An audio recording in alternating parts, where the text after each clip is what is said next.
ডিবিতে কোনো আয়নাঘর থাকবে না, সব মামলার তদন্ত হবে স্বচ্ছতার সঙ্গে, এই আশ্বাস দিয়েছেন সংস্থাটির প্রধান রেজাউল করিম মল্লিক। ডিবিকে সাধারণের আস্থার জায়গায় নিতে কাজ চলছে জানিয়ে তিনি আরও বলেন, কোনো ডিবি কর্মকর্তা অপরাধে জড়ালেও শাস্তি পেতে হবে। সকালে ডিএমপি মিডিয়া সেন্টারে মিট দ্য প্রেসে এসব কথা জানান তিনি।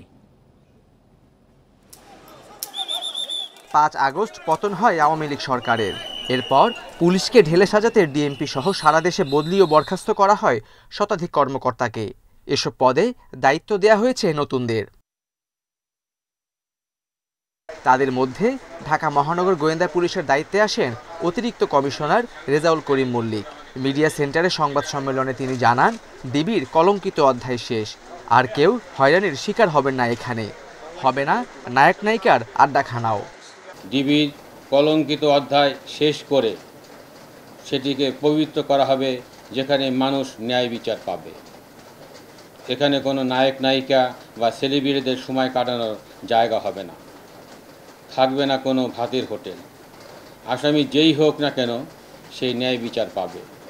গ্রেপ্তারকৃত আসামিদেরও নির্যাতন করা হবে না।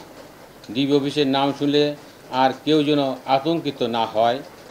এছাড়া ডিবির কোনো কর্মকর্তা অপরাধে জড়ালে কোনো ছাড় দেওয়া হবে না বলেও সতর্ক করেন রেজাউল করিম মল্লিক। সাধারণ মানুষ যেন সুবিচার পায়, অন্যায় জুলুম থেকে বাঁচতে পারে, সেটি নিশ্চিত করা হবে। এমনকি আমিও আইনের ঊর্ধ্বে নই। আমি আপনাদের নিশ্চয়তা দিচ্ছি, ডিবির কোনো সদস্য যদি কোনো ধরনের অনৈতিক ও অপেশাদার কর্মকাণ্ডের সাথে যুক্ত হন, তাদেরকেও বিন্দুমাত্র ছাড় দেওয়া হবে না।